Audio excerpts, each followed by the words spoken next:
Okay, guys, I'm gonna start it a little bit early, and we're just going to wait till the people fill up in here, and then we're going to get started on making this beadboard and give you every single piece of product that you need.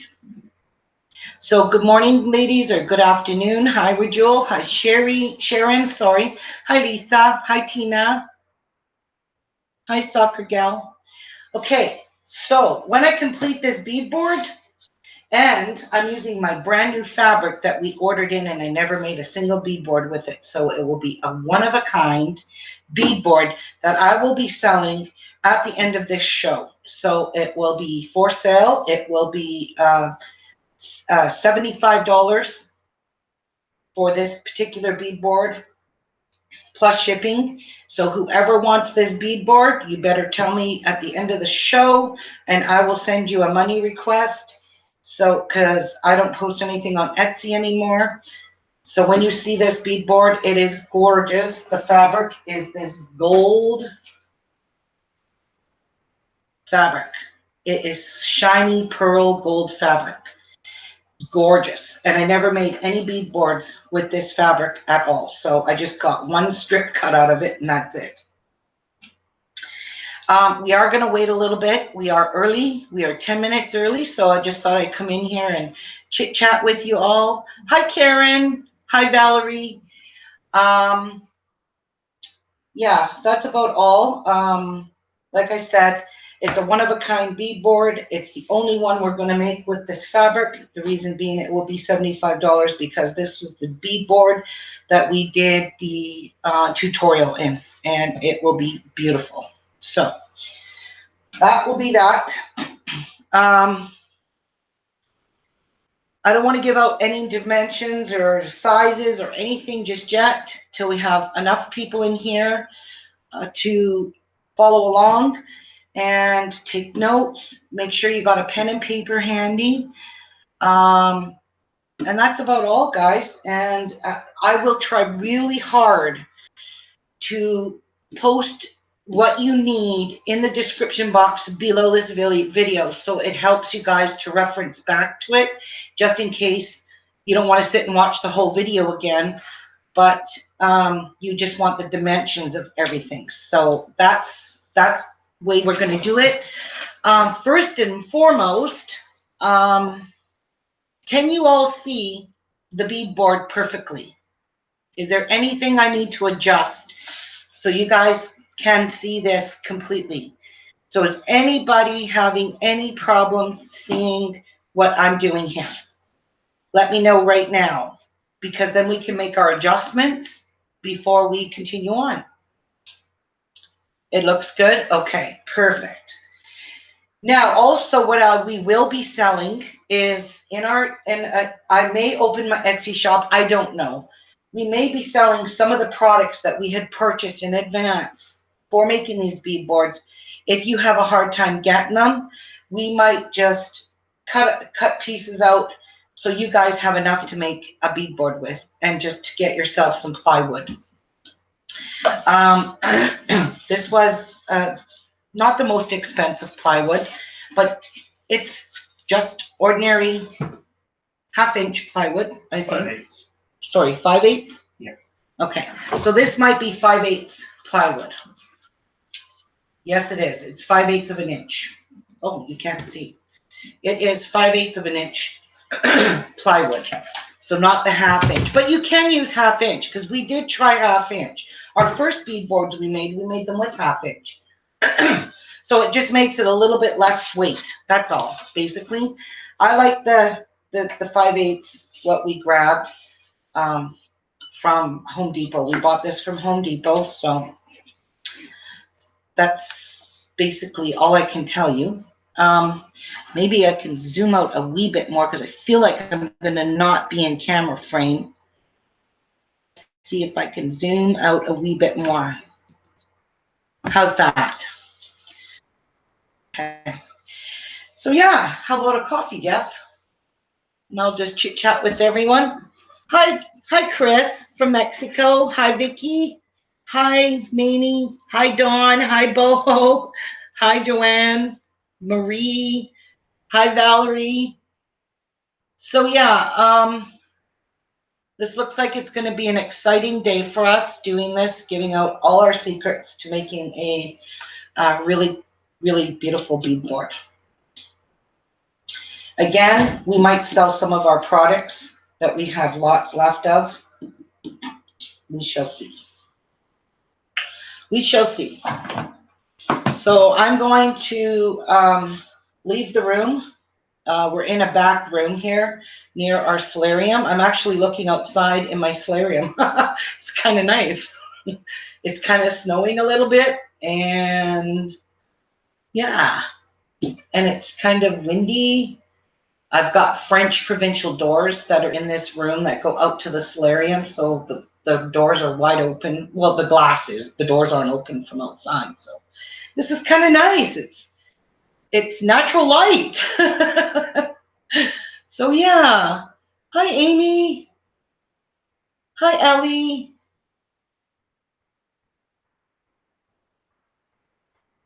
Exactly, Vicky. The quality of this wood is not. Look at this. Is full of knots. It's not the most expensive plywood.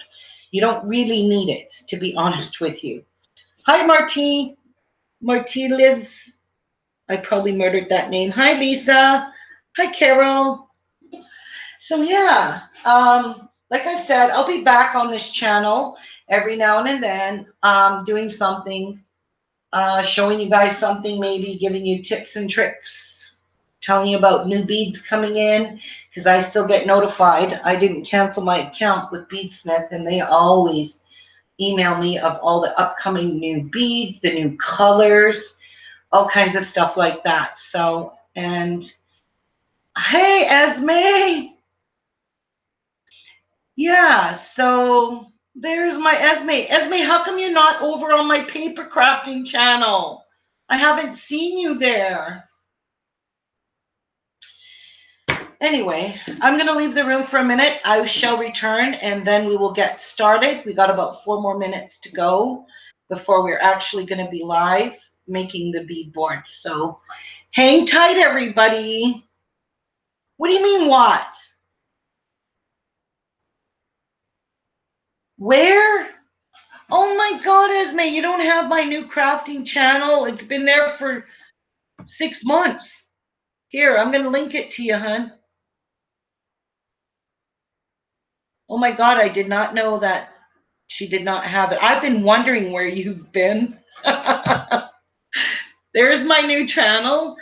Right now I'm making resin coasters, and I want to show you guys the resin coasters I made on my other channel. They are gorgeous. And, you know, you can make a lot of resin pieces for jewelry. And hang on, I'm going to show you these coasters I made. They're beautiful.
She's freaking out. She's freaking out. Thank you. Close that. Okay, so you guys need to remember, you may not see me doing tutorials on here for beading, but remember, if you go to my paper crafting channel, I don't just paper craft. This is what I've been working on live videos on my other channel on these vintage resin coasters. This is a whole set that I made, and I backed them with foam. There is a set of 4, the vintage ladies. They are absolutely sparkly gorgeous. And there's the 4th one. So I kept them kind of, I show exactly how to pour them, how to make them in your molds, how to finish off the edges. And I actually just finished my live show, which I have to go finish making the holder for the, I put these metal corners on the box so they never fall apart, but they hold 4 coasters perfectly. So these are my vintage ladies, and I'm just finishing up the vintage roses or vintage flowers, and these are done with the pink, and these are going to get a box as well, but in the more of the pink color. So remember, I don't just paper craft on my other channel. So if you ever want to come over there and watch what I'm doing, I might be paper crafting. I'd be doing weekly coasters on different ideas, but I just love, love, love these vintage coasters. So this is what I've been working on for the last 2 days with my group and the other channel, making these beautiful vintage coasters. And Esme, if you go over there, hon, you will see I'm going live right after this live show again to finish up this box because this needs to have somewhere to sit your coasters. So look at how gorgeous. And don't forget, guys, I used Swarovski crystal in the middle there. So that sparkle you see in her hat, that's a Swarovski flatback. Same with her hat. They all have a Swarovski in them. That has a teal one, and that has a pink one. So, and oh, look, the bling, pearls and crystals. So yeah, that's what I've been doing over there, guys. Yeah, come check it out. All right. So now that we have our crowd of 105 people watching, we're going to get started now and tell you how to start and what to start with. So first and foremost, you need a piece of plywood. It could be 1/2 inch, 5/8 of an inch, any size, any thickness of plywood. I wouldn't use like 1/4 inch because most of the time that's going to warp on you. Okay, so don't use anything smaller. Yeah, anything smaller than 1/2 inch. Okay, because 1/2 inch works perfectly. Now the dimensions of this board are. So when you go to Home Depot and order it, you're going to get 15 inches wide by 12. 1 foot. Okay? So this is 15 wide by 12. Now, when you go to make your bead board, if you want to shape it this way, you can leave it completely rectangle or square. It's up to you. But I prefer this way because your thread does not get caught on here if it's like this. Okay? So from this distance to this distance here, before Jeff cut these corners out, we measured out of the 15 inches. Well, let me measure here first. This is 9.5, so it's 9.5 inches here.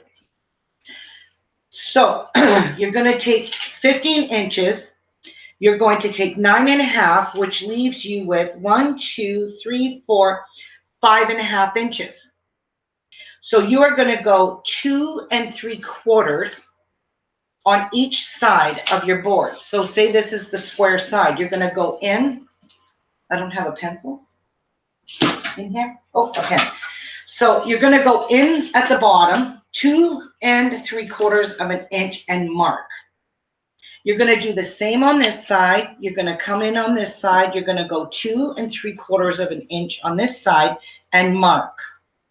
But make sure you mark it down here because this is where you're going to have to cut. Then you're going to measure down. So this is the side. Pretend it's all still square and this ain't missing.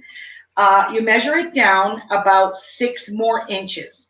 So you're going to go down 6 inches. You're going to mark.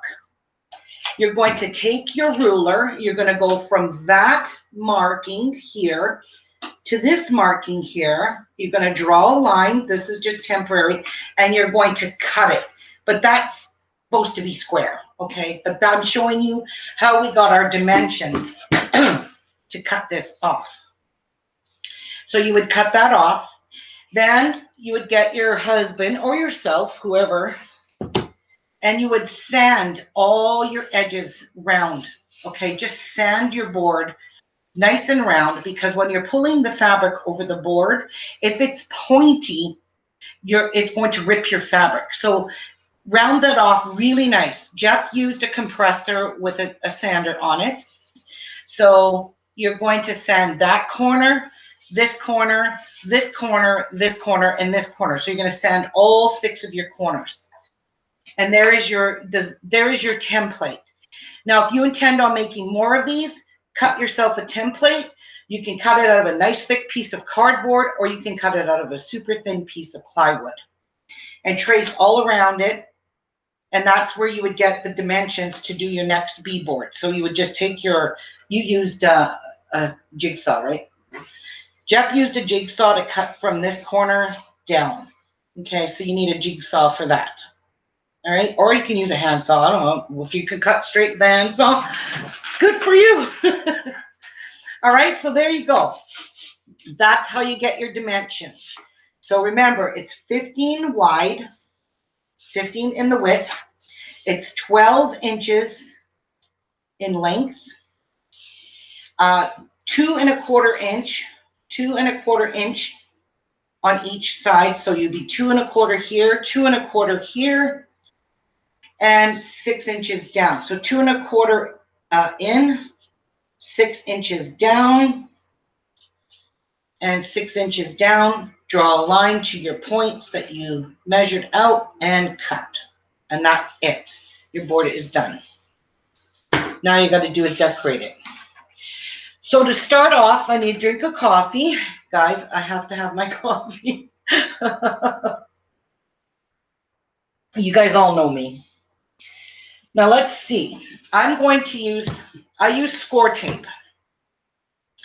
And the reason I use score tape is the foam that we put on here moves around. If we were to just leave the foam loose, it will eventually bubble or move around on you. So I just take some score tape and put it on our board. Nothing fancy about the score tape, just enough to prevent it from shifting around in the middle. That's especially where you want it, is in the middle of your board, okay? Okay, so it does never move around. And you can use any kind of score tape, red tape, any kind of tape you want. And then you just flatten it out. Now I'm going to peel this up, peel the backing off of my score tape, because now it's going to be super sticky. And it's going to adhere my foam to it. And I'm going to show you the foam in just a moment. And it's the foam we buy from Michael's. It comes in a big roll. I don't know the name of it because we don't have the packaging anymore. We usually had everything all prepped and ready to go. So let's take that off and take it off. Now, for your fabric on the bottom of your board that we're going to be using today, you want to stick with velour. If you can get vellum, what is it? Veltex? No. Anyway, if you can get the other stuff, all the power to you. But I found the only way you could buy that fabric was by purchasing a blanket. And I wasn't buying a blanket. Super expensive. So this is the foam. We just roughly cut the piece off. We want it to be bigger than our bead board. Definitely make it bigger than your board. Cut it out. You can see it's clearly bigger than my bead board. This is just like I forget where this is in Michael's. It's near the art supplies, right? Next to the felt. It's next to the felt in Michael's. It comes in a big long roll. You can get white and you can get black. But we just found this for a nice amount of cushioning, not too thick, not too shabby, and just stick it down, and there you go. It is stuck down on here, and I got a little bump because my score tape puckered up there. So I'm going to rip that off and replace it. So make sure you have no bumps, nice and flat. You have a smooth surface. Next is the actual fabric that we use. This is very expensive fabric. It's velour. It has a pile on it. You need something that has little, I forget what they call this, guys. What do you call these little nap, some kind of nap on it? Anyway, you need to have it cut just a little bit bigger than your actual beadboard, okay? So let it overhang on all sides. Velveteen. It's velveteen. This is velveteen. In Canada, it's $39 a meter, this stuff. So it's extremely expensive. But if you're just making one beadboard, you just need to buy half a meter. Half a meter. Now, so this here, you're just going to lay it on top of your foam. You are not going to put any kind of substance underneath it, nothing. That stays underneath this part, okay? This is all going to be perfectly smooth and nice when we're done. This, unfortunately, is a two-man job. You cannot do this by yourself. I can't. And I'm experienced at making them, and I can't make these myself. So, but it is worth it. I love this fabric. It takes a lot of wear and tear. You know, it's gorgeous material. And if you shake your beadboard, your beads will stand up, and it's just absolutely perfect for making beadboards. All right, so now we're going to get into where Jeff has to help me. And he's using a staple gun. This one here has a, where is that? Oh, right here. This has a little thing on it. It's a guide, okay? This comes in extremely handy for him. This little guide here comes in extremely handy on one of the processes of making this beadboard. And I'll get to that and you'll see what the process is for having this nice little guide here. Okay, but for now, he won't be using the guide. So this is a regular standard arrow stapler with staples. We're using wood staples? Yep. Okay, we'll show you the staples. I highly recommend you do not use a staple with a air compressor. Oh, they're in there? Okay, yeah, because we tried it, and the staples go right through your fabric and rip it. So whatever you do, don't use that kind of, where are they? Oh, no, sorry, they're actually in YouTube. Oh, okay, you see them?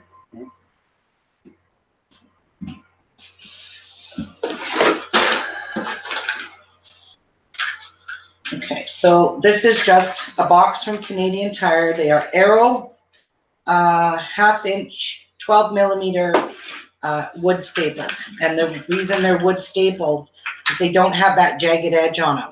Okay, so those aren't the right kind. Okay, so now Jeff has to help me with this process because you'll see why in a moment. This is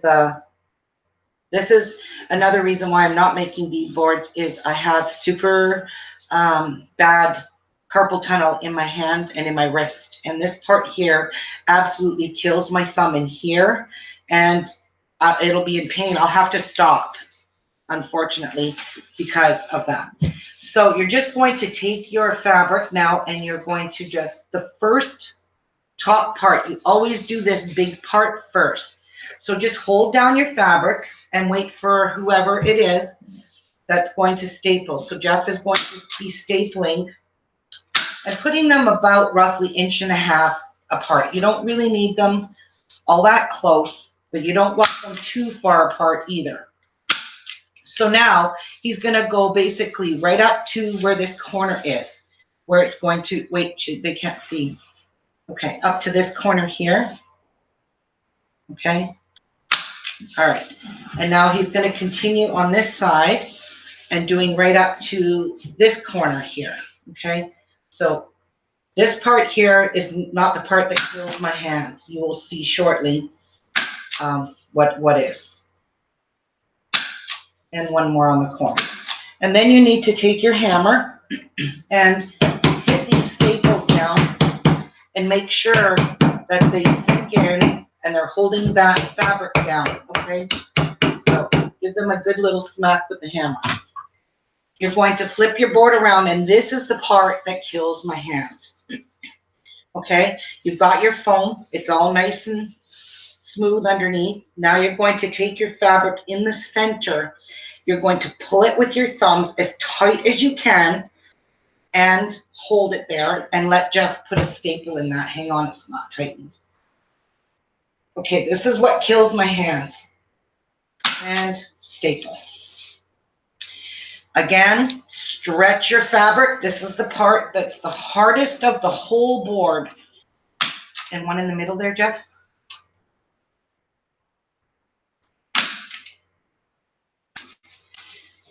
Getting this super tight so you have no bubbles whatsoever in your board. Okay, and one on the edge. All right, so there's the fabric stretched this way only. Okay, it's only stretched one way. Now I'm going to pick up and have a little bit of relief on this side. I'm still going to pull this fabric, but I'm not going to pull it super tight until I get it on the other end. So he's going to start on this corner here, work his way down to that corner where it bends down. Stretch your fabric there. He puts a staple in the middle, right in the middle of that fold, right in the middle of that curve. Shove a staple in there as well. Okay. And one more. Okay, and well, actually you can get one more just before the curve on there. Okay, so we're going to take our hammer. We're going to hammer all of these down.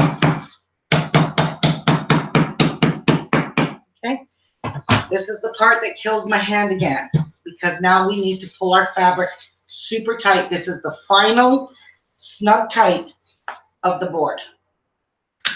Okay, there's that staple in there. And now I got to pull it tight every single place. All right, pull it super tight here. And my hands start to shake because this really hurts my wrist. It hurts my thumbs. All right. Oh. All right, my hand's tired. My wrist here hurts, honestly. I need to get carpal tunnel surgery, but then I'll be off work, and I don't really want to be off work. And then the final, one in the middle here.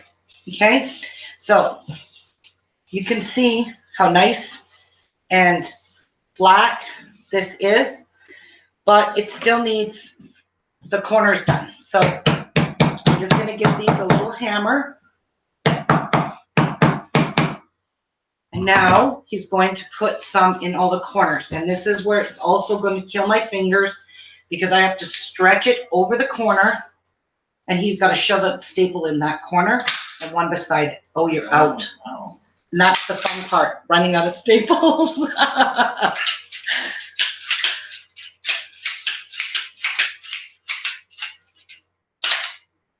All right, we're good? We're good. Okay, so back to stretch this piece over, and one more beside it. Okay, so we're good there. Now I'm going to give this, the staple sticking up a little, just give it a little tap till it goes in, and then smash it in. All right, now for this corner, I will pull the fabric as tight as I can with my fingers, and he's going to shove a staple in there as well. and hammer it in. Now one more corner here. And you can see the staple did not go completely in. See? It's sticking out. Lightly tap it. Just don't smack it till it goes in, and then hit it in. And then it's perfect to go around the corner, okay? Just lightly tap it. Now, we've got one last corner to do here. Very hot in here.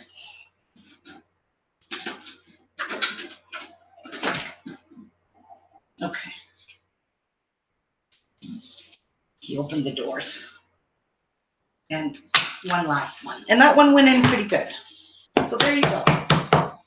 So that's your side of your fabric on here. So you can see there's no play whatsoever in any of this fabric whatsoever. No play in it at all. Now you take your scissors and you just go all around your board and trim it off.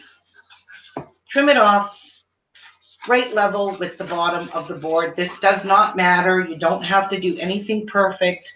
Just trim it off. You don't need all this excess fabric on here.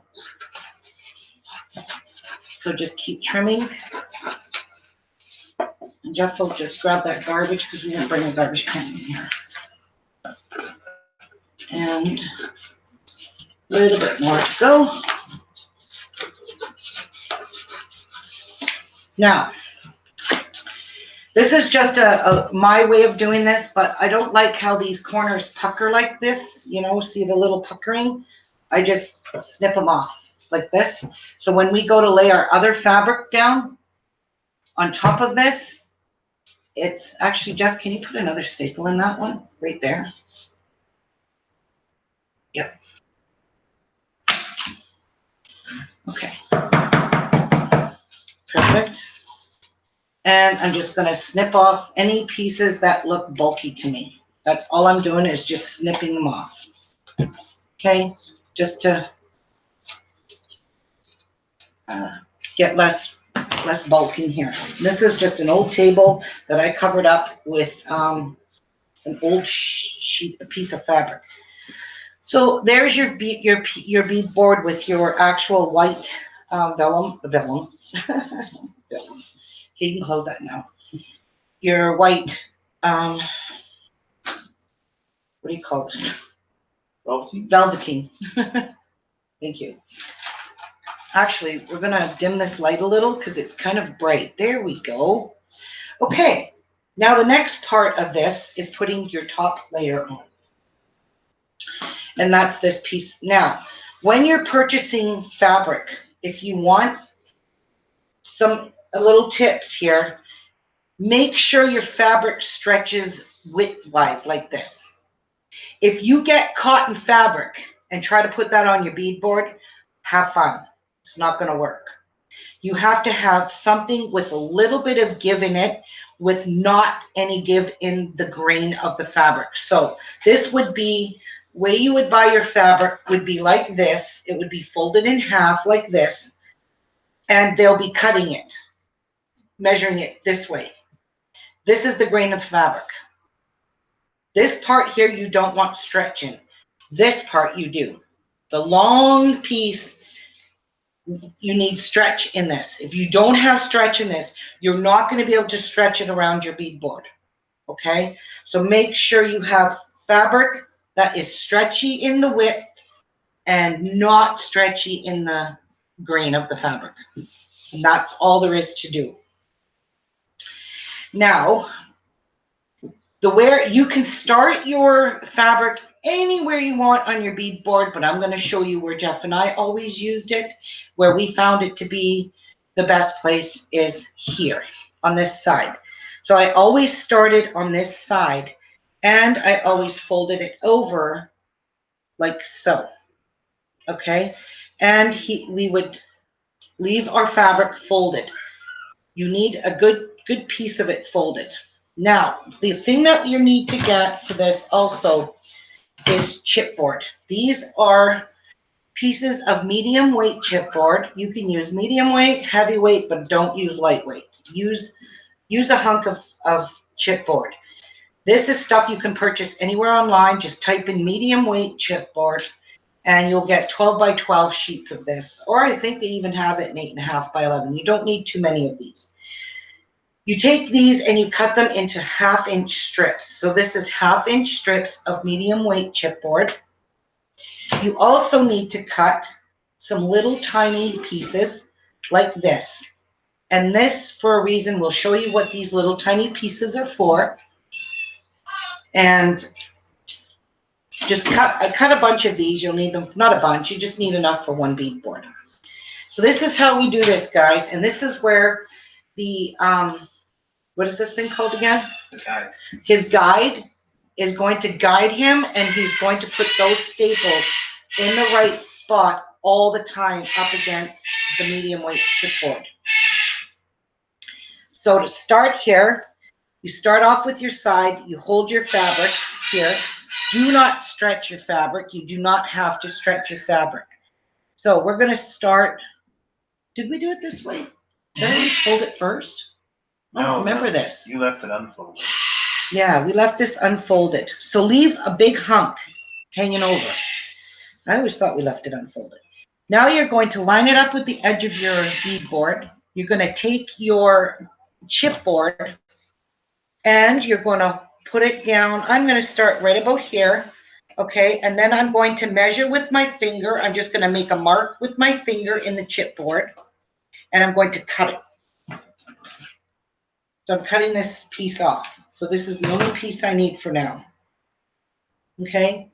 So I'm going to line it up with there. So I want it to be right partially right in the middle where my, kind of where the bend is on the beadboard.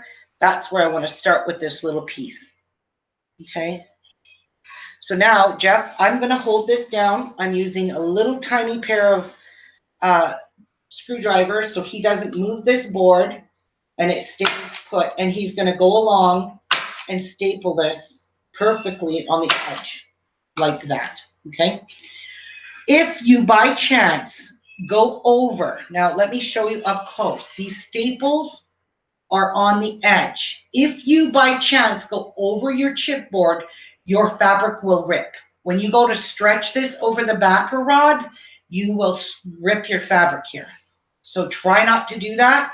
If by chance you do that, and believe me, we've done it. If you do that, pull that staple out, take your fabric and pull it off so that where that staple was, it left a hole. Pull it off and start fresh over here, and then just snip your fabric. This is not any kind of fancy design or anything on this fabric. Okay, so now we're going to be going around our corner here, and you're just going to pull it around the corner very, very lightly. Don't go and stretch this super tight, okay? I don't like stretching it tight. I just want fabric. If you use cotton, you're not going to be able to do this, guys. I'm telling you. When you go to flip this over, it's not going to work for you.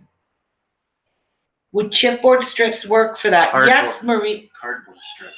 Oh, cardboard strips? No. Too bulky. Nope, you can't use cardboard. You have to use chipboard, which is a little bit more weight. Okay, so I'm just going to line this up now with the other piece. You see here, I'm lining these corners up perfectly here. I am going to go all the way down here to where my beadboard just before the corner, and I'm going to cut that off. So I'm snipping it right there. Okay, just before my corner, you can see here. And I'm going to hold it right there so Jeff can put a staple right in there. And connect them or not? Yeah, he always connects them in the middle first. Yeah, he connects them in the middle, like so. And then he'll start with the edging on the, going all the way down. Okay, to there until I get that one in. Okay, so there you go. You've got this little gap here. Do not worry about that. So you can see here, it is joined in the middle here. He's joined the two pieces. Sometimes you can't always join your pieces, okay? So remember, you cannot use cardboard. You need to use something much more. Cardboard, the staple will go right through it. This is chipboard, and it can take the staples in it, okay? So yeah, guys, you can't use that. So now we're at a corner, and this is where these little tiny pieces are going to come into hand.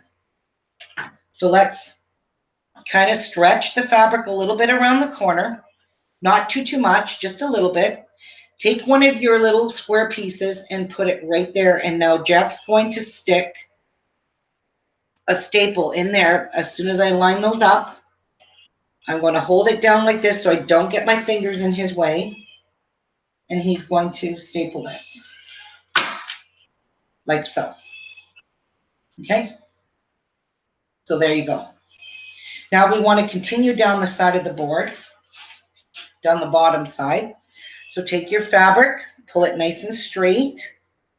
Take your piece of chipboard, line it up with the last one, and that's why you don't put any more staples. You may have to move this to line up your chipboard strips. So don't put any more staples in that until you get completed. So again, I am going to trim this off right before where my corner is. Okay. I'm going to line my fabric back up nicely here. Pull this fabric nicely.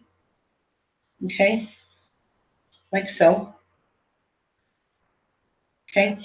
And then we're going to line this up, and Jeff's going to put a staple in there and join that piece there. Wait, I'm not straight here. 1 sec. My fabric keeps moving. There we go. All right, we are good for a staple in there. Perfect. Okay, and we are good here. I'm going to trim a little bit off of this because I don't like how close it is to the corner. So I just snip off a piece of the chipboard. So I'm about that much away from the corner. Okay. I don't want to be down here right smack in the middle of the corner. All right, so hold your fabric, hold your chipboard piece down, and staple away, Jeff. And I kind of guide him down, so when he pulls that guide, he doesn't move my piece of chipboard here. And that's why I use this tiny screwdriver, so I don't lose my fingers. Okay, so now we're getting into the second corner here, the bottom. And again, we're going to use these little tiny pieces. You may have to put 2 in. You may have to put a bigger one in. I want a bigger one. So I got all different sizes here. So there we go. Jeff's going to put a staple in that. I will hold that piece down. And there you go. And now, oh, you need to put a staple right in there for some reason. Put your guide down, and is it going to hold a staple right up out here? Okay. Nope. Oh, okay. I'd say on this one here, right there. Wait, don't do that yet. Wait. Don't do it. Don't listen to me. I need a drink of coffee. What about upholstery back tacking strip? I don't know. I've never tried that, but it might work. You can always try whatever you want. Whatever's easier for you, more convenient for you. You are essentially upholstering. Yeah, you are essentially upholstering your beadboard. So again, I measure with just my fingernail. I just put a little dent in that, and then I snip it off with the scissors. Okay. And then he's going to go along and put another staple in there as soon as I get this all lined up with the edge. Okay. Got it lined up there in that corner and that one. Okay. Staple away. Nope. Okay. That's fine. Keep going.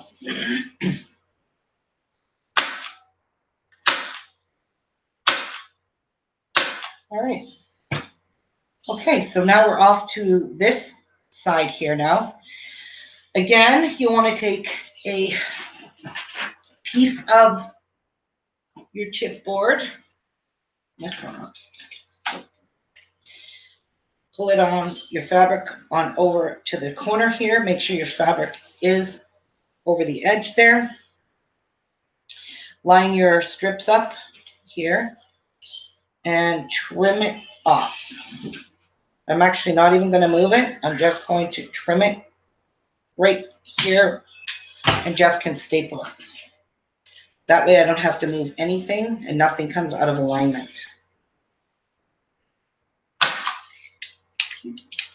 Wait, let me pull some fabric here. There we go. Okay.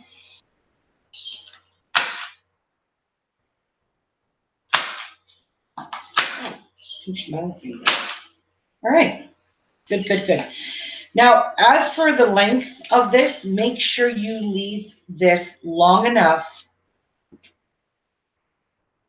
and don't cut it off. Leave it the width of your fabric. So if your fabric's 45 inches in the width, leave it 45 inches. You're going to be trimming off a little bit, but if you end up short, you're going to be screaming.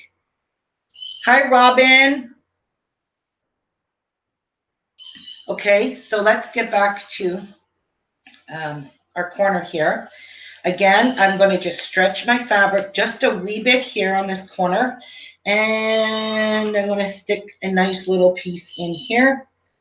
And I'm holding it as tight as I can down on the bead board. Actually, I don't like that one. I need a bigger one. You have all kinds of pieces in here. That looks pretty good. Okay, so stretch it back to the tip. I'm actually want to go this way. And line it up. Make sure your tips are lining up there. And put your staple in. Done. Okay. Now for this part here. Okay. We're still needing to keep our fabric. Don't stretch your fabric. You don't need to stretch it. You just need to stretch it around the corner a wee bit. And it looks like this is going to give me havoc. So I'm going to get ready to get a long strip here. So now I'm going to need a full strip plus a piece. Okay. Because this doesn't fit. These chipboard strips are only 12 inches long. So let me measure it up here. Pull it here. Just make sure fabric is hanging off the edge of hanging past your chipboard. And as you can see, it's not doing it right here. This one's going to give me a little havoc, but that's okay. Just play with it till you get it. Don't give up. All right, Jeff, shove a staple in there before I go nuts. Right in that corner. Perfect. Oh, that was giving me a headache. Okay, so now you're going to line this up all the way down. You can see my edge is not straight. Who cares about that? Because you're not going to see that. It's getting hidden. Okay, you can go along now and put all of them in. So we're spacing these. He's judging it roughly at 1.5 inches apart. Okay, so you can see here, I don't have enough. So you always have to add a piece in here because of that. Oops, that's too wide. Okay, so I'm going to measure here and I'm going to cut it off. So I don't really need a big piece. I just need a little piece for now to finish this long side. And Jeff's just going to join these two pieces together. Probably one that's a little more straighter than what I just cut. That's okay. Just join it. All right. You want to put another one in there in the corner? In this corner? Yeah. Good. Okay. So this is the part here. We're going to finish the corner before we even do this closing area here. Okay. So pull your bead out or your fabric out. Put a corner piece in. I want a little bit wider one. So because I don't have a wide one, I'm going to cut a wider one. So I want it about that wide. Okay, and I'm going to stick it in there like so, and just going to staple that. Wait till I get my screwdriver and my finger out of there so I don't lose my finger. Because you never know what, Jeff. Okay, so here's the part where you're going to fold your fabric over in half. This is the bottom one. This is the original piece you started with. You're going to come over this one now. You're going to fall over this one, overlap it. Okay, leave that pulled there. That's okay. But just make sure that your fabric underneath here is folded a good size. That much is not going to hurt nothing. Okay, so stretch it up right to there. Bring this down here. Okay, and it's kind of curving. That's okay, no big deal, because Jeff's going to be going around and doing a second staple in all of this. So I have a piece of chipboard here. I want to measure the length that I need up into this piece here, which is right there. And Jeff, can you see that? Can you just cut that chipboard while I hold it so I don't have to let go of this? Yeah, hold that in.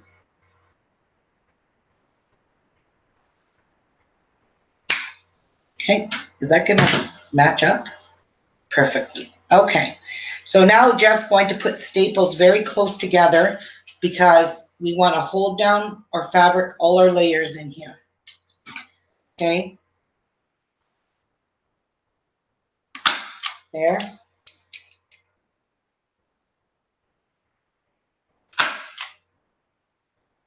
These ones are going to go very close. All right. So do you want to just go along the middle here and put a couple in here, and then I'm snipping this fabric off. Put one. Wait, we can't put another piece in. So I think we could just snip this. This should be fine. Yeah, you can't go staple. No. Okay, so now you can snip this off because when we turn this over, this is the part you want the folded part out. Okay, see? That's the part you want showing. But for now, Jeff just put a small couple of staples in the middle here. Right about there. One more. Okay, perfect. All right, so it's going to be hammering this down, pushing all these staples in, each and every one of them. Plug your ears.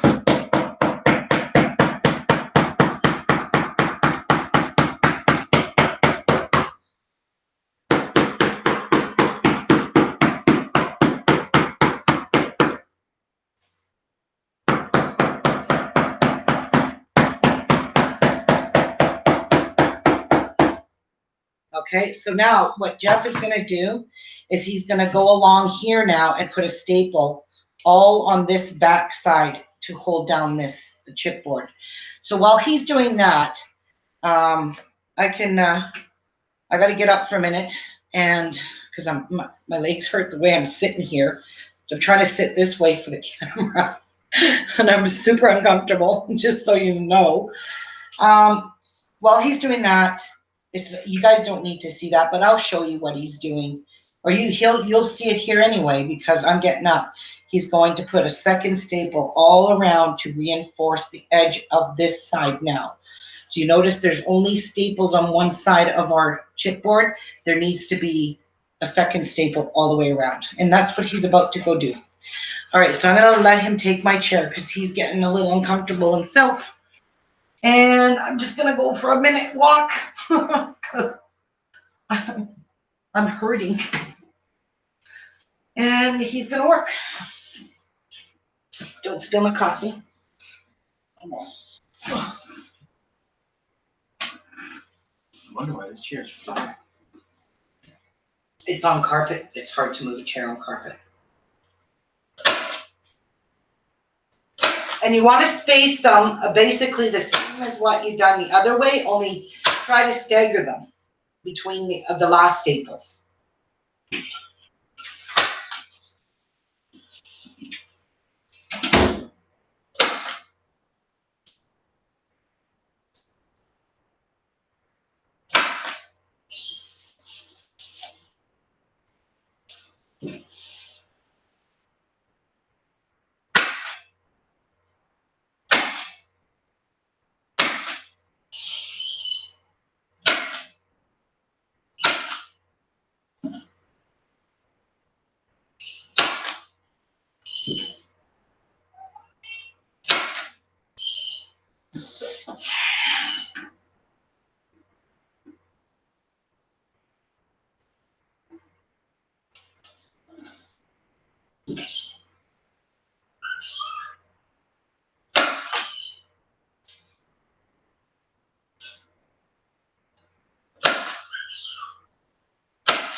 Hello.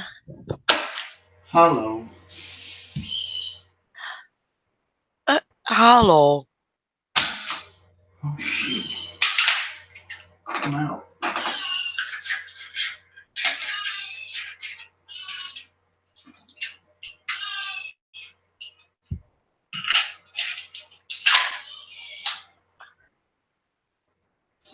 Hi, everybody.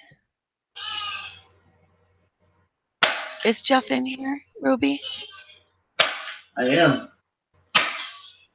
Oh, uh, Jeff. I'm supposed to tell you Uh-huh. that they have electric staplers. CC Design said that her old hands wouldn't be able to do that. She used the electric one. Oh, yeah, yeah. I actually have an air compressor stapler. Yeah. Never tried an electric one, though. The air compressor stapler, though, was a little too strong. It actually punched almost right through this. Oh my goodness. Yeah, it was way too strong. And for a video, I would think the compressor alone would be a bit on the loud side. Yeah, because it has to refill with air, and that gets very loud, especially in an enclosed Yeah. room. Like, this is loud enough as it is. This will get the dog running. It's not very loud at all on the table. Oh, where did I leave my coffee? Just so you know, my bird is squawking very loud. Are you guys in a different room than usual? Because things aren't as loud as usual. Yeah, in one room further away. That must be it. Because Because even the stapler doesn't seem that loud. now we have two walls in between us and the living room. Plus, there's more room in here to move around.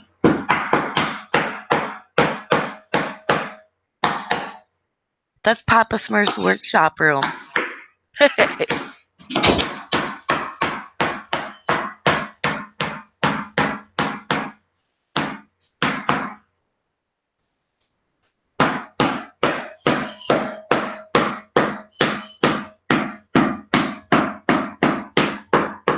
Sandra and Nikki and Dawn and Lenny Kid.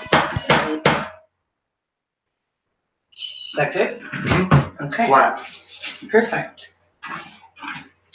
And that's what you want to do too, is go along with your finger and see if any of these staples are sticking up. If they are, hammer them down and make sure there's nothing sticking up on your bead board. Now, if you happen to have this chipboard sticking out on the edges, take your scissors and snip off the corner of it. And that's what I do on all of them, just so that None of these will rip my fabric because the corners can be quite sharp. So I don't want my fabric to rip while I'm stretching it over the beadboard. Next step is backer rod. This is backer rod. You can buy it from Home Depot. You can order it online. You want a nice flat smooth edge there to start with. I am not going to join my backer rod over here. I'm going to join my backer rod on the other side this time. Because actually I'm going to just join it right here. You can join it wherever. Wherever you want, you can, but I'm joining it on this side. Now you take, this is, how big is this piece? I think, where's your measure tape? Right here. Okay. This is not quite 1 inch. This is 7/8 of an inch. So this is the 7/8 of an inch, almost 1 inch. It's 1/8 of an inch away from an inch. Okay? It's very, very small. Now you're going to start with, I cut off a chunk like this. We have a lot of backer rods, so if somebody needs backer rod, you can buy it. Where to get it. You can buy a chunk off of us, or you can simply get it from Home Depot for $6 or $7. You get 15 feet of it. Where all the weather stripping is. And it's where the weather stripping is in Home Depot. So what you're going to do is just make sure this is a very flat edge. Okay, I think this is the one I cut. And make sure you don't have any backer rod that's distorted.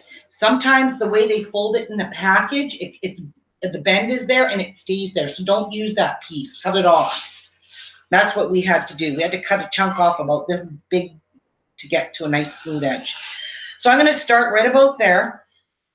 I am going to flip my fabric over the backer rod like so, but I'm going to push it nice and tight. Okay. And Jeff's going to stick a staple in here. Oh, so pretty. Okay, so I'm going to flip it over. I'm going to pull this tight. Hang on, let me make sure your backer rod's pushed up over pushed onto your beadboard, and then pull that tight and shove a staple in here. Go close to my fingers. Okay, so there's that. Now when you do the corner, make sure you push your backer rod into your corner so you got lots of corner there, okay? And then stretch it along here.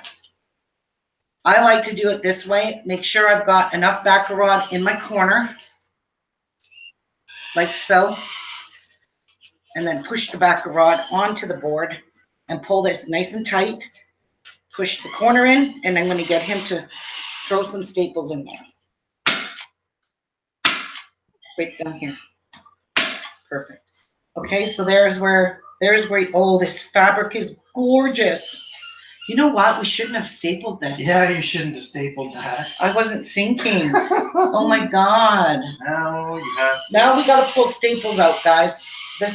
We should never have closed this area off. Now you have to do that. Yeah. Now you got to pull these staples out. Don't do what I just did, guys. I wasn't even paying attention. You can't close off that area. Damn it. I'm an idiot. See, where you put the staple, it puts a hole in your fabric, but it's okay. This is on the bottom. You're not going to see this. Never gonna. No. So we need to pull these staples out. We should never have, I was wondering, why is this like this? I should have just went with my gut instinct. It is made out of the same stuff as a pool noodle. Yeah. But you use it usually to put around your windows and doors. Okay, these staples are nasty, but then again, I don't have the greatest pliers because he didn't bring needle nose ones. Flat nose are good for staples. You got good ones. No, it's not taking it out. There we go. So, oh, that didn't even come out. That just keeps breaking. Yeah, they're just breaking. So you just hammer them inside the board. And make sure you don't get staples that are longer than your Okay. wood. And Debbie, Vicky. That's enough. You can fit it underneath there. No, I can't. I need needle nose pliers. And my needle nose pliers disappeared out of my craft room. Did you take them? Ruby, there's over 130 people watching. Oh, Yeah, perfect. that's good. Huh. All right. So I'm showing you all my errors because I can't edit this video live. Well, that's a good thing to learn, though, that you can take the staples out if you make a mistake.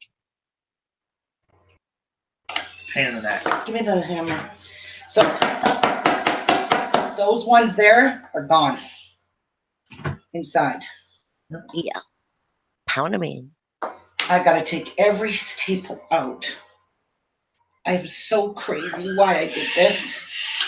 Yeah, usually you start on the whole. Yes, I know where I always start, Jeff. I just screwed up. I wasn't paying. Ooh. Even if I ruined this hunk of fabric, I got a new one anyway.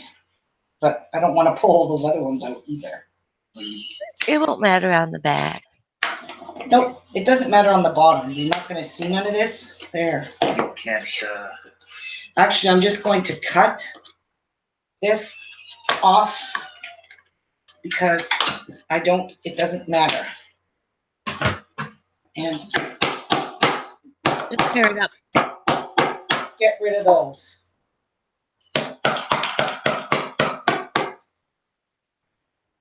Oh.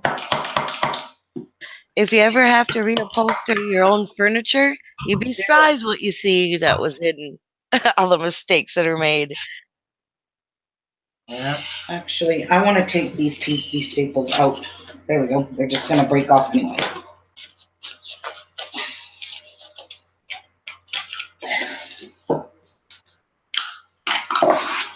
Hi, Wim. And Deborah. Oh, almost got it. There we go.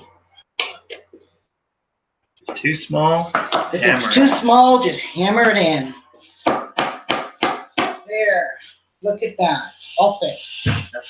Here you go. Dump that so it doesn't land on the carpet. And someone steps in it. That's good. Vacuum.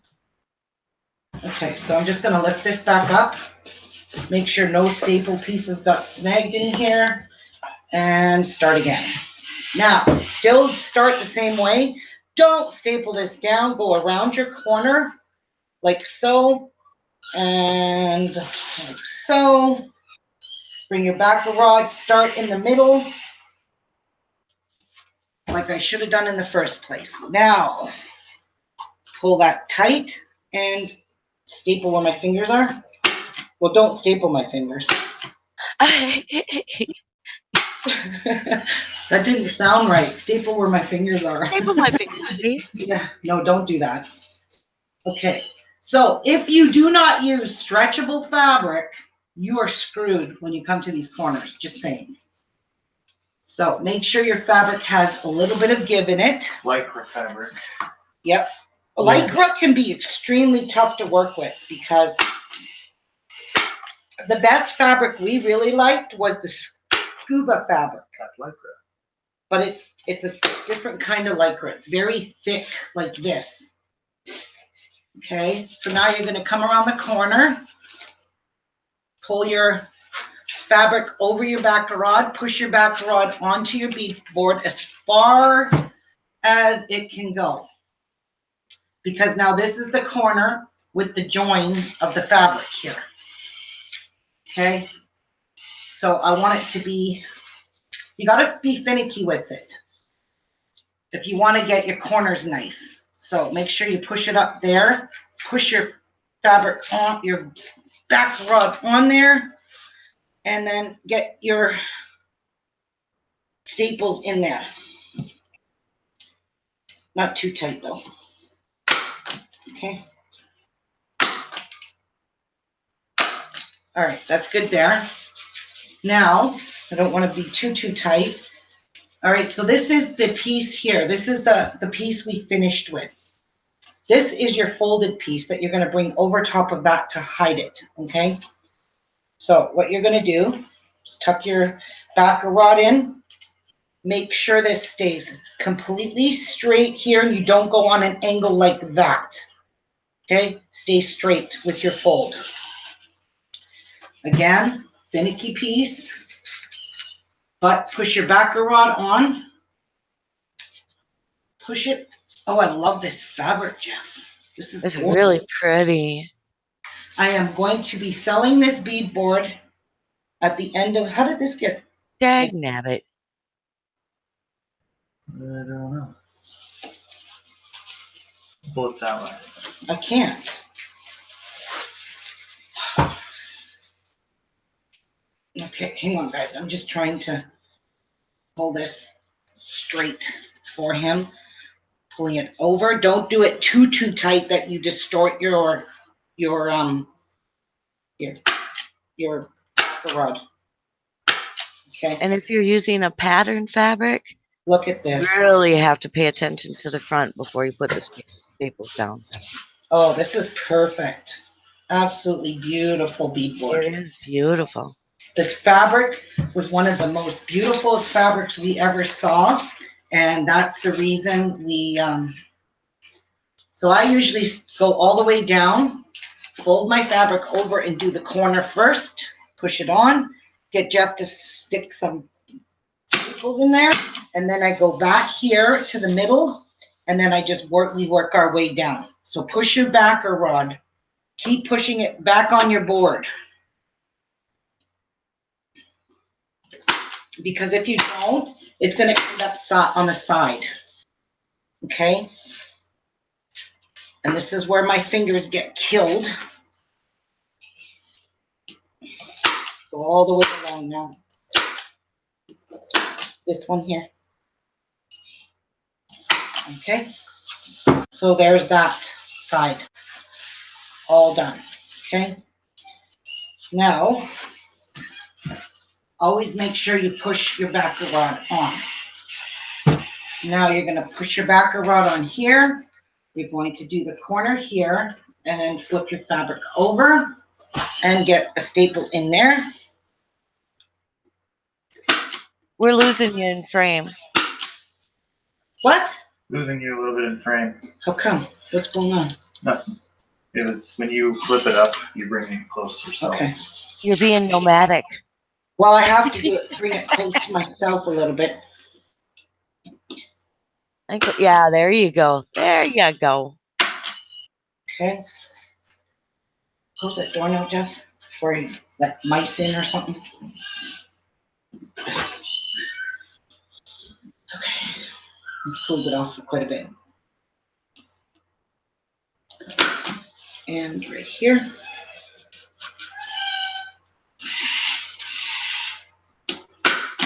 There we go. Okay, don't worry about this. Now, before you actually put this last piece on, line your backer rod up like this. Mine's all lined up good here. Take your, where's the tape? To your right. Oh, I see it, okay. Take your scissors, snip it. You're out of frame. Oh, I'm out of frame. Okay, so take your, actually, let me Still out of frame. Okay, I'm out of frame because I can't, I have to, hang on. This is too long. And I want to snip a little bit more off, and I want to snip it straight. So that's pretty good, right? With this corner and this. Okay, so take your two pieces, fold those together, Jeff. Take a piece of Scotch tape, lift up, remember? And join those two pieces together. You can use masking tape, Scotch tape, duct tape. Just don't pull tight on your tape, okay? And now it's ready for your corner. See, now if this fabric was not stretchable, you'd be in trouble. Okay, now you can staple where you didn't staple. Oh, I didn't want you to staple there yet. because I don't have it all stretched. Right? In here. Hang on.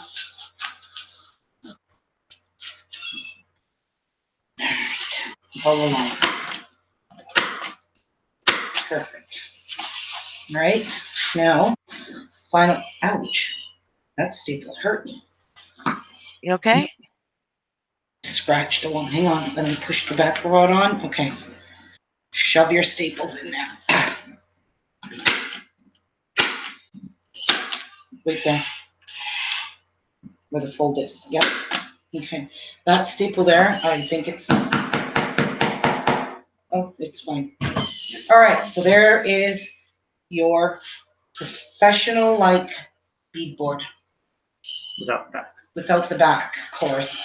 Oh, this fabric is gorgeous. Absolutely gorgeous. And all you have to do as you work with your beadboard and you push it off and you flatten it and it goes flat, push your sides back up because I mean they get used a lot. Here, Jeff, you got to put a staple in this. And staples there. It's called backer rod, yes. Here. Okay. So I don't know what I need the iron for. I just need it to iron the piece. Now what you want to do, if you want, you can take the back here and snip off some of this. We like to snip off some of it because it is just really bulky back there. So I would just go along with my scissors and snip it up to my, snip it up to the staples just to get rid of some of the bulk. You don't need all this bulk, so get rid of it.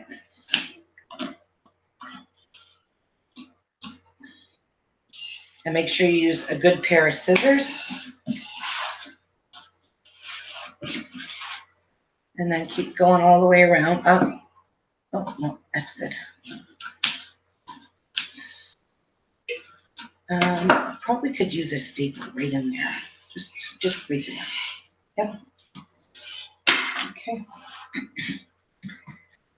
And now the worst part of this beadboard is done. The absolute worst part of it is done.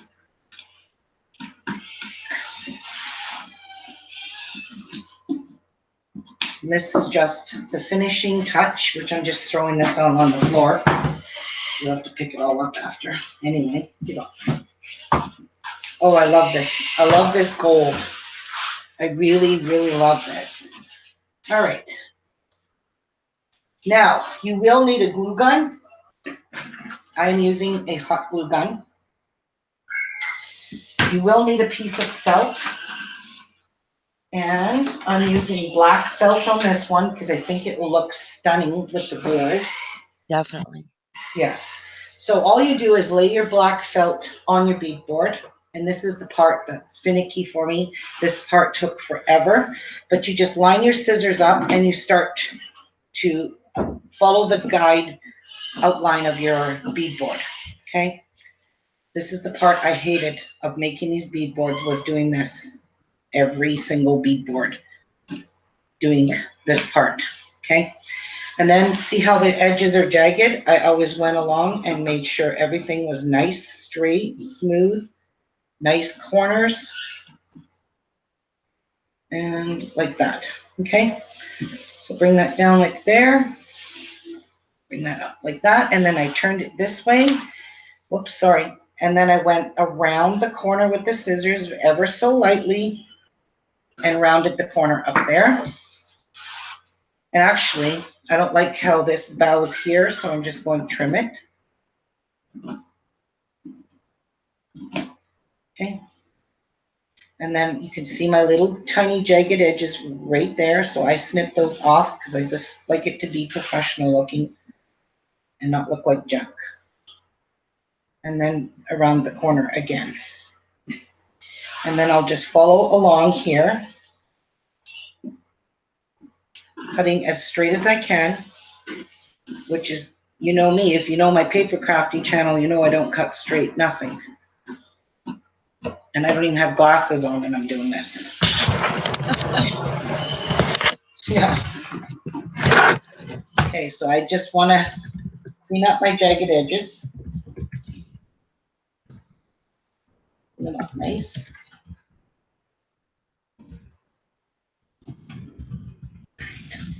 We could go ahead and make a template, right? Like Lindy's Yes. talking about. Yeah. Oh, for this part? Yeah. We tried the template, it doesn't work. We still have to trim it all like this, finicky, and What is that called? this is just felt. We got it from Joann's in the States. This was all the felt we ordered before they stopped shipping to Canada. Okay, so now we're at our next corner. And you just want to take your scissors and ease them around the corner, like so. Nice. I suppose each one of them ends up, being just a tad different shapes. Yeah, I never get these all the same if they're handmade. So Yeah. as long as they're just a little bit shorter than your bead board. I'd be using the template. Yeah, most of you as well. And around the corner. And we're going to cut this off. And I think this is going to do her pretty good. Now I can see where I'm really crooked here, so I'll just go around this corner again and take a little bit more off this edge here, because I like it to be straight. Okay, and get rid of that jagged edge there. So this all looks pretty darn good. I like what I see, except for one side, and it's this side again, that needs to get a little bit more trimmed off. Right here. And there we go. So that's our felt. Now what I do is I leave my felt situated right on the board. Whatever you do, don't pick it up because you'll never get it back on the way you like. Get your glue sticks ready.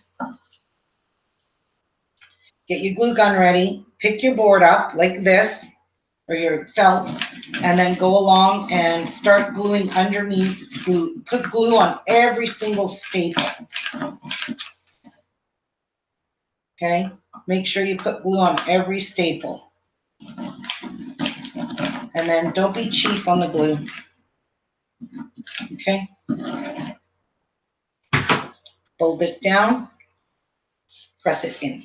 And press your part right here that you trimmed, press it flat with your fingers. So you can see it's completely flat here. And hot. Now flip your bead board around, lift this side up, and do the exact same thing. Sections at a time, because your glue will be hard to come out. It's not going to be as hot as it should be. So I'm just going to quit there for a minute, let my gun heat up some more glue. And if you do that, leave it alone. Don't touch it till it hardens. Wow. Yeah, it's just coming out. Once that hardens, it'll just come right off. So don't touch it till it hardens. All right. Yeah, it's still soft. Now I'm going to stick my glue gun under here, and I'm going to squirt some glue here where I couldn't get it last time, on top of these staples here. And there's more staples here. I just am finicky about getting them on the staples, and then lay it flat.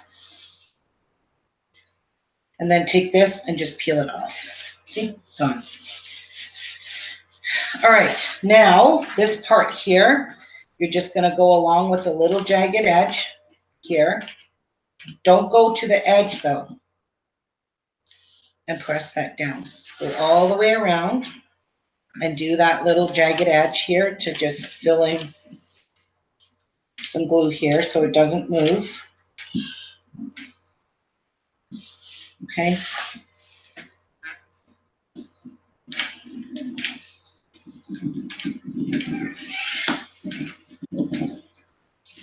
Press it down.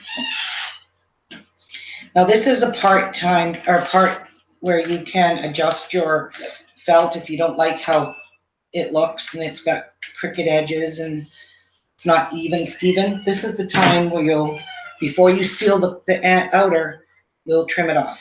And this is the part I don't like, so I'm just fixing it while it's all glued down and getting that nice. Okay, looks pretty good. All right, now this is the part you got to be extremely careful with, and that's lifting up this edge and putting your tip underneath the very tip of this and just squirting the smallest amount of glue out and pushing like this.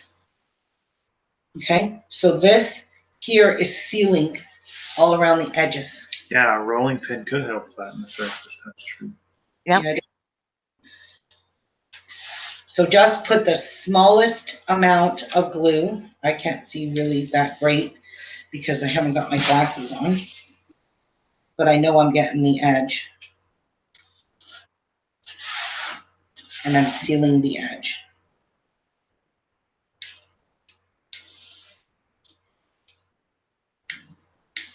Could you use washi tape for that too? No, no. The sport tape, you mean? No, Yeah. it won't. Or sport tape. No, you want this to be permanent. Sport tape will not make this permanent. It'll eventually wear off and fall off. This is felt against fabric, and I don't think sport Just tape. fuzzy. The tape would only just stick to the fuzz. That wouldn't last long at all. Oh, so I would say glue is much more permanent Mhm. than any kind of two-way tape.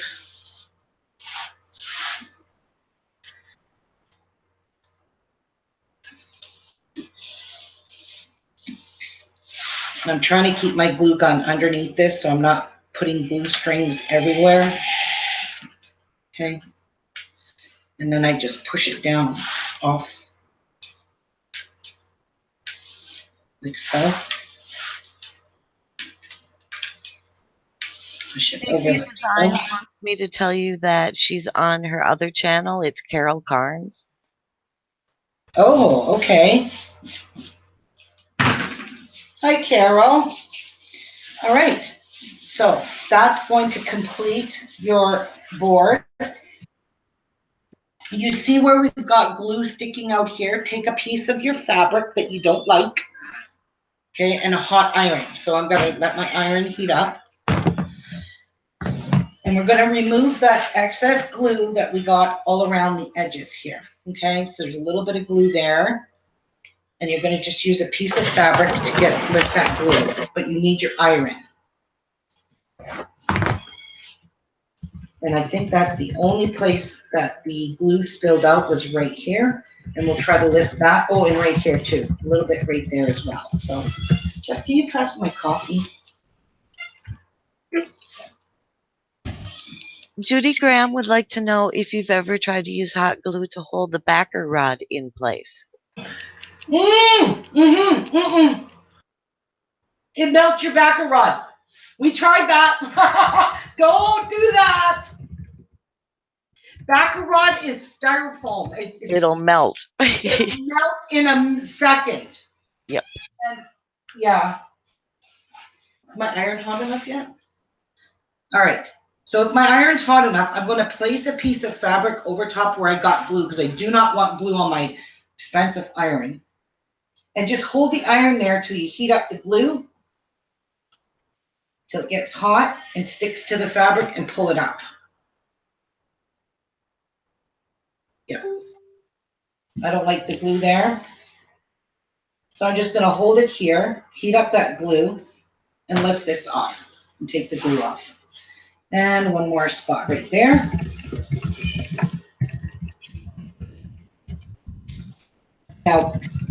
Where's the bag that we ship these in? You got one? Okay. Mhm. So this is our final touches that we do to our bead board. We take, because sometimes there's little pieces of felt on it, we take a sticky, what do you call these? Lint brush. Let's brush. A sticky lint brush, and we lift all the pile. We clean all the edges of it. We clean all the inside of it, so there's absolutely no lint anywhere. And Jeff usually puts a bag underneath there for me. Okay. And we clean every ounce of lint that's on our bead board, including the back felt. We pick up all the lint off of this. We eat. I see a little piece of lint that's being stubborn. There we go. Another piece that's being stubborn. So this is just lint from the fabric that we used. Okay, that's it. Now, where's the symbols? You won't be able to see those ones. Oh, right, that's okay. The warning sign's good. This is transfer paper. I don't think you can see these on the black. I don't think you can see these on the black, but let me just check. These are our warning signs that we put on here. Those are clear. And they're clear, and they're really hard to see on the black. So, yeah, you ain't gonna see that on there, but anyway. We usually put those on we don't use black felt. We usually use the cream colored, this stuff here. But then you see through this. So, this is called antique white. So anyways, now I got more lint on my bead board here. So this bead board is officially for sale. It's $75 plus shipping for this one in particular because of the fabric we purchased, and it's our tutorial, our very special show.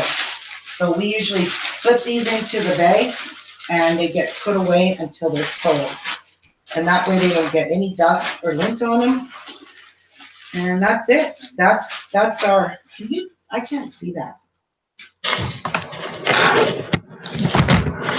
Okay, and then that's it. So this It's a lycra fabric, correct? It's kind of like lycra, yes. Okay. It's Because scuba diving. People are asking that if it's swimsuit fabric. You could use swimsuit fabric, but it's got to be thick.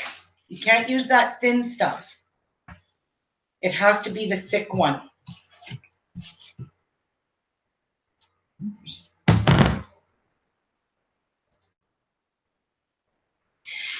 Yeah, I honestly don't, this is where we buy this fabric. It's called scuba diving, scuba gear fabric. It's thick and it's stretchy. It's perfect for your bead boards.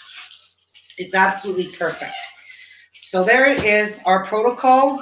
This will be the one and only last bead, or well, not the one. This is a one of a kind because I'm not making another gold one.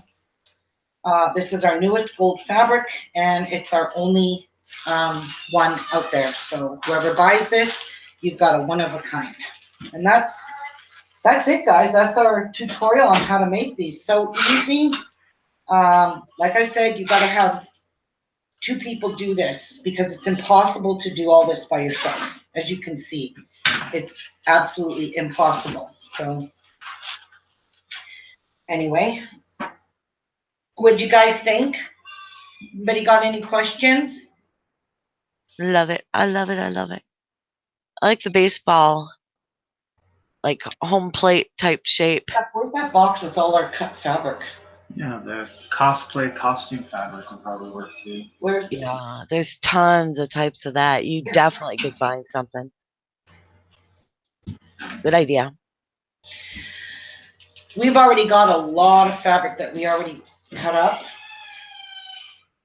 This is just some of the fabrics that we have we've never used. There's the black one that I made Teresa. Remember Teresa beads? There's this black one that we Oh my God. It's like snakeskin. It's nice. It's very thin, but it's stretchy this way, but not. And it's even a little stretchy that way, which is good. So we have that one still. We don't That know had to how be the many- world's sexiest beadboard. Yep, she loved her beadboard. That was by TC Beads. All of you know who Oh Tracy. yeah, yeah. Her beadboard was made with that. Then we have this blue fabric that's just solid navy blue. Beautiful. We've got this pink terry one. I absolutely hate this kind of fabric because it curls up. But we made a lot of beadboards with this pink fabric. Hard And to work with. I hate how it curls up. There's a couple of those. And then we have the retro ones that's with the scuba dive lycra with the retro color in it. That. We've got the blue and the white here. I really don't know what I'm going to do with all this fabric. Love it. Yep. And here's another one of the blue, the ivory, and the black retro. And then there's the actual denim fabric. Sold a lot of those. There's this retro one. We sold a lot of these ones. This was really a pretty color kind of bead board. And then there's more underneath here, Jeff, in that box.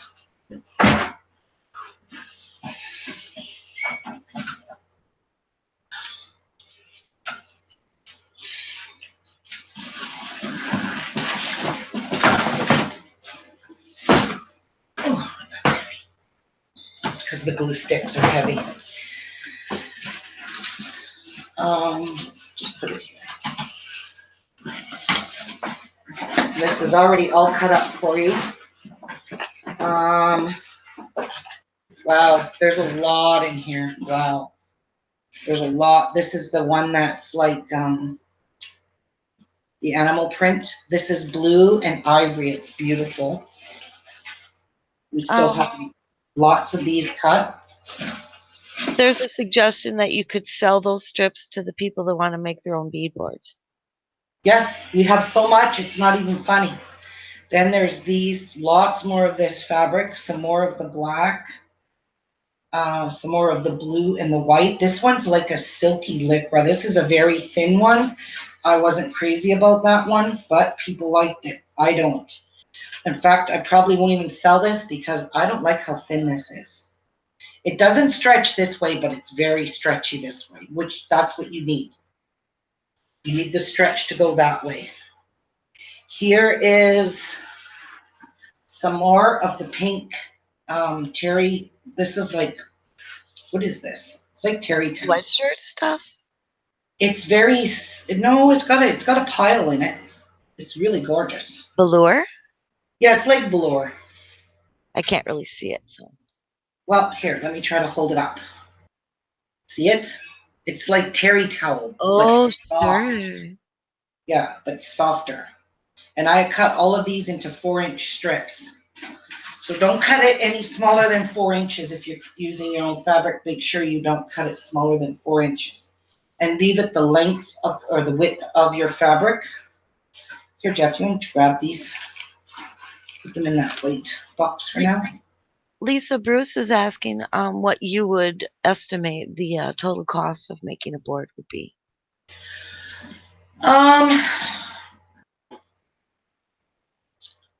Too many I would factors say in that. when you buy all the products, you have to buy all of it. Like you got to buy a hunk of fabric, you're not going to use it all. You got to buy a hunk of the white, you're not going to use it all. You're going to buy a sheet of plywood, unless you've got already a piece of plywood. I would say no more than $20 to make this bead board. Less than $20. If you buy in bulk, which me and Jeff had to because we sold so many of them. And we had to mass produce these, and they were driving me nuts. I just couldn't do this anymore. Oh, we still have one of this one. This is the pink and the black. This one was one of the ones that we sold a lot of, is in the pink and the black. Love that one. Oops, stuck to my finger. There's some more of this one that we will not use. Here is some more of the blue. This is the navy blue one, and it's like stretchy. It almost feels like bathing suit fabric. the thick stuff. And we've still got some gray. Love this gray one. This is so pretty, this gray. Look at the gray That is fabric. beautiful. I like that. Yeah. And then there's lots more of these, of the retros. Everything was all folded nicely in this box, and I just happened to mess it all up now. Of course I did, because I cut all of these, and then I folded them all and kept them all in their rightful piles, but we dug into these piles, making our bead boards. They And said, there's- yeah, you can sell it a kit. Yeah, but I wouldn't sell the wood simply because, here, honey. The Simply shipping. Yeah, the shipping, or you're going to pay Oh for my the goodness. weight. Well, to mail this, international is $16.81. It's $16.81 to ship this bead board anywhere in the United States. To ship this in Canada, it's 14 something because it has to be sent expedited. In Canada, you cannot print a shipping label unless it's an expedited one. They don't give you the option to print first class mail. Overseas, I can't remember what we paid, what people paid, It depends on but I only allowed these to go overseas if they paid for tracking, because so many people in the overseas got these bead boards 2 and 3 months after they bought them. That's how, because they went surface. So they took forever and ever. So I said, if you pay for tracking, which will be around $48, depending what country you're in, it will be shipped tracked, and you'll get it in less than 2 weeks. I'm not making people wait 2-3 months. So yeah, that's I really don't know if I want to make kits. If I want to just maybe sell all this fabric off, I don't know what I'm doing. But all I know is I need to do something. We've got a lot of stuff left. We have backer rod left. We have some sheets of the foam left. We have some of the velveteen left. So yeah, anybody interested in this bead board, send me a message. The first person that messages me can buy this for $75. And I think I'm going to put my signature on this one. Definitely. Yeah, and this will be my very last bead board signed. And that's it. So any more questions? Anything you people would be interested to know? Yeah, the shipping cost is extremely crazy, Donna. It really is. Yeah, people would buy the stripes from you. Hmm. You mean people will buy this stuff? Mm-hmm. Whoa. I mean, how much would I sell that for? A hunk of fabric? I don't know. How about like, I don't know, $5? This stuff is this scuba dive stuff. How much was this a meter? $1 a meter? Yeah, Yeah, this is like $31 a meter. So because that was hard to find. yeah, this stuff is hard to find. I don't know, maybe $5. Sell these for $5. You can take whatever colors you want. I will post all the colors we have and how many in Etsy, and whatever we have left in backer rod, we will divide it up to fit around your bead board with a little extra in case it gets damaged through the mail. But we do have a lot of fabric left. A lot. We only have one left of this. One. We went through a lot of this one. This was my favorite one to do, actually. It was. And the gold fabric, I still have a whole meter of this left. I only cut this one strip off to make this board. But if I'm selling this board as a What is the base fabric? as a specialty, I really don't want anyone else to have the same board, because this here is kind of like my signature board, and it's going to be special. So I really don't want anyone else to have the gold fabric, so I'm not going to sell the gold fabric. Okay, just so you guys know, whoever buys this is getting my signature board, and I'll sign the back of it with my white gel pen, and I'll put the date on it. And if you want your name to you, I will sign your name to it as well. So yeah, we have quite a bit of ends left. Maybe we'll sell these for like $2. Okay? I think 5 is fine. 5 was fine. This one, not too thick. This is not scuba diving fabric. Same with this. This is like a stretchy silk, and this is a nightmare to work with. I don't like this fabric, and I wouldn't want to see anyone else have problems with it like we did. And that's what would happen. We were buying all kinds of fabrics, and they just didn't work. So our money went right out the door because we wasted all this fabric.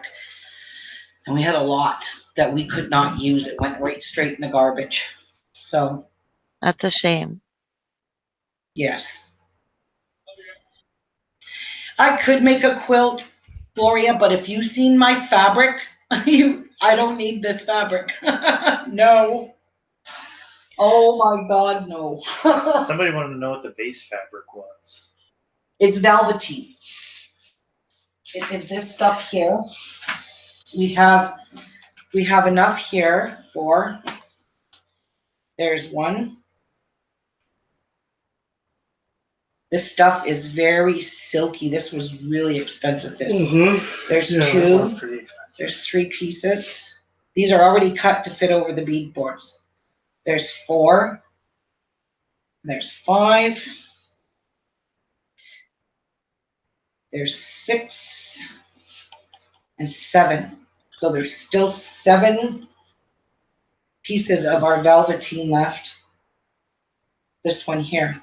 And it's, I leave them, the piles together. See? Oh, this stuff is just like silk. So yeah, there's this one here. So it's see-through, as you can see.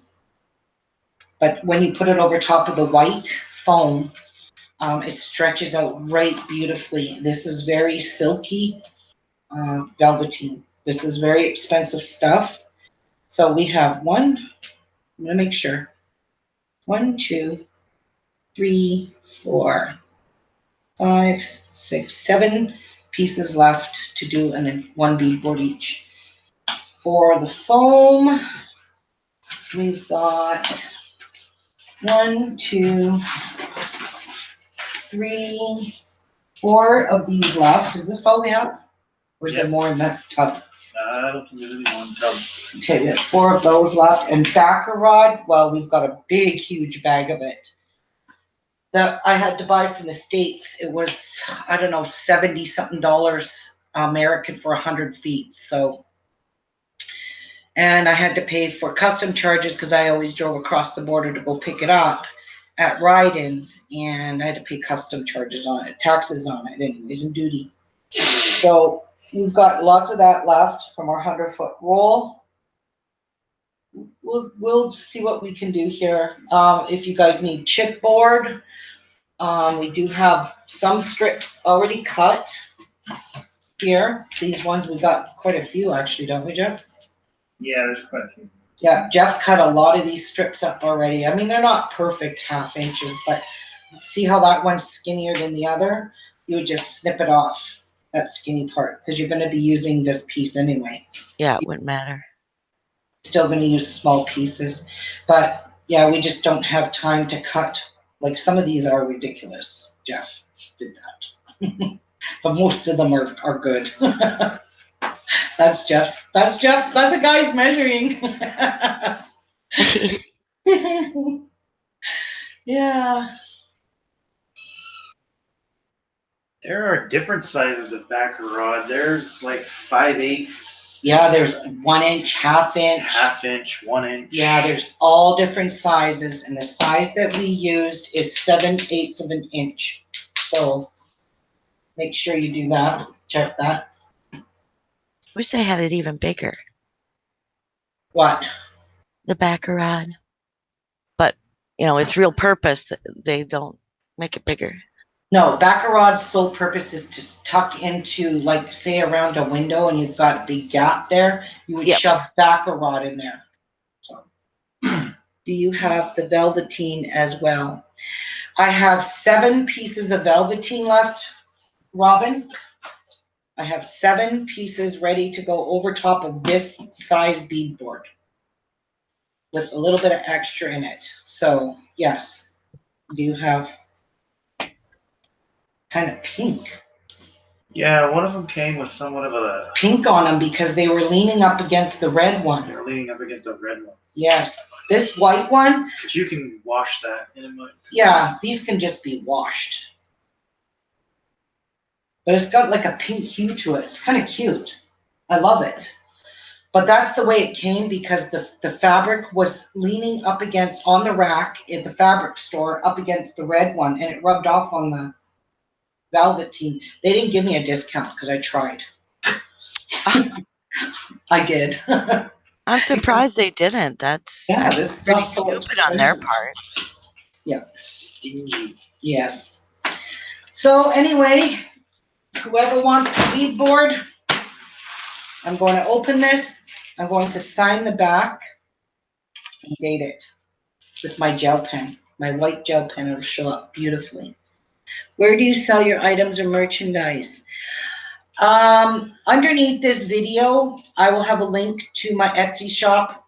If I decide to sell all this stuff and take pictures and put it up on Etsy, I will do that. Remember that the bulkier the items, you have to pay the shipping on that. And the fabric, I don't think this would cost more than, how much would a piece of this cost, Jeff? Not much. For shipping. There's only a few ways we can ship. Like that would be a light packet. This would be a light packet. Envelope. So this would be what, $6.81? $6.81 at least. Yeah, this would be going in a light bubble wrap packet. This piece like this, so that would be $6.81. And it's not, that's that piece. That weighs nothing. They weigh nothing. And this will fit perfectly inside of a packet. So it would go light packet. It would go first class international, $6.81 Canadian. How much is that American? $5.83. It's like $5. Yeah, it's $5.83 American, something like that, maybe, or $6.83 American. I can't remember. It's $6.84 Canadian. 5 something. So less than $12, period. Oh yeah. So For for price this, and For shipping. internet, for overseas, it's like. so this would 10. be like $12 for this and your shipping. If you throw back a rod in there, we still can get that at the cheapest we can get that. If the bigger the package gets, it gets up to 8 something, 861 or something like that. Yeah. Then it goes to 11 something to the United States, and then after that, it's traceable stuff. So yeah.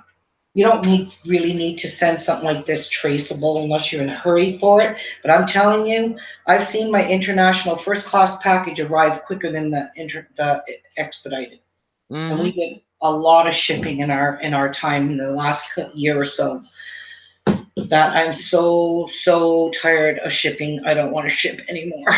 But I will if I have to.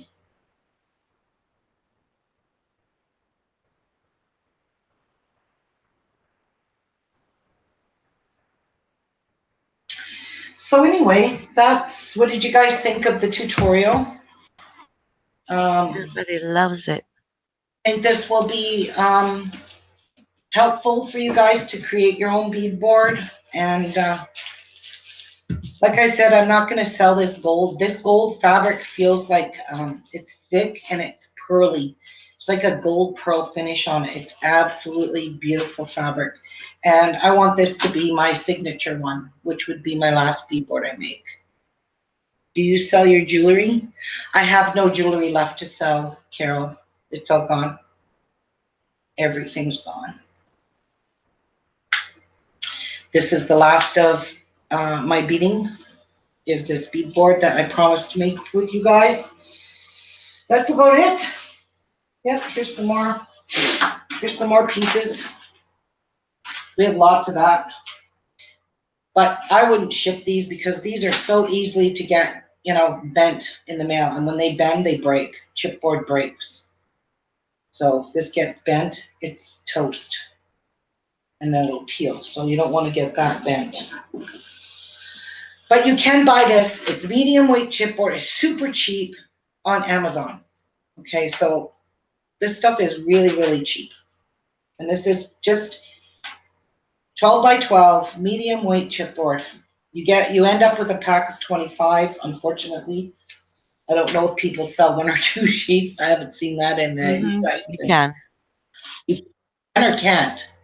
You can. You can get them single sheet, and you can get them by stacks of 6 and 10, I believe, as well. Just harder to find, but you can. Right. Okay, Robin. Yeah, I'll check my messages when I get finished here. But anyway, guys, like I said, for those of you just joining, make sure you join me over on my paper crafting channel so you can see my things that I do over there. Like I said, I don't just paper craft. I made these out of resin. These are coasters. They turned out absolutely beautiful. They're already sold and I'm not even done them. So, right? I am working on this beautiful vintage box to hold them in. So these are the vintage ladies I just made. Like all of these were just made. I just finished them this morning, actually. They're beautiful coasters. Beautiful. So yeah, that's what I do. I craft. I don't Does just everything. yes, I don't just paper craft over there, guys. I do everything. And I hope you all that miss me will come and join me over there. Even though you don't mingle with us in chat, that's okay. Just as long as I know you're there watching, I'll be happy about that. I'm okay with that. So anyway, guys, this is the end of this tutorial. Whoever wants this bead board, make sure you message me because it's the first message that I get. It is sold. And that's it. That's all. So God bless you all. Have a wonderful rest of your weekend. I will be going live again on my other channel to finish up the fancy little boxes for my resin coasters. So I just built this right from chipboard. So, and I put these little feet on it. These are actually pearls, but I put one in the center because the weight of the coasters, I didn't want it to distort it in the middle. So when it stands up, they stay standing. So these are actually made with resin. Oh my God, they look like yummy gelatin. I want to bite one. Yeah, like a big cookie. Have a bite, Fanny. It does. Oh my God, yum. Look at how pretty. Isn't she gorgeous, these vintage ladies? There's an up close one of Somebody asked, do you sell those on Etsy? these. I don't This know. is the first time I ever made these. So They're always spoken for before she can even get them finished. before I could get anything on Etsy, it gets sold. And these are the flower, the vintage flower ones that I'm working on right now. I've got 2 more to finish. Just finished these because I only have 6 molds, so I could only make 6 things at a time. But these turned out super cute. And this is like foam on the back, so when you put them on your table, they don't slide because these are very slippery. So yeah, this is done with resin. Awesome. Yeah, I she did a meant- she tutorial meant the yesterday. She asked if the coasters were for sale. I'm not sure which ones will be for sale on Etsy, but eventually they will be for sale because I will be doing a coaster a week, which means a set of 4 a week. And one of these are spoken for, and I don't know which one she chose because I haven't spoke to her yet, but somebody purchased them. And I don't know which one she took, the ladies or the flowers. And I really don't know even what to charge for these. So the resin is very expensive, and as you can see, it takes a good chunk of resin. But I love doing this. This is a lot of fun to do. A lot of fun to do. And like I said, join me on my other channel. You'll get to see everything over there that I do. And Where are you in Canada? Ontario. I am in Ontario, Canada, in Thunder Bay. We are in northwestern Ontario, which is the almost center of Canada, where we live. So yeah, anyway. Yeah, make sure you follow me on Etsy if you're waiting to buy something, and you can see it as I post it. Right now I have absolutely nothing. I closed my Etsy when I sold all my beads, and I reopened it again today so I can start putting on my stuff from what I'm doing now. So, okay, guys, that's it. I need to get up. Make sure you message me about my signature bead board. God bless you all, guys. Thank you very much for joining me. I hope this was very helpful. Give me a big thumbs up if it was helpful to you. And please, please, please, if I close my bead with use Facebook, if you have Facebook and you want to talk at me, you can join my group. It's below this video, I think. If not, I can let you know what it is. And show me pictures of your bead board that you make. I would love, love, love to see other people use my creations and see pictures of them. So anyway, thank you. Mwah. Love to you all. Bye, everyone.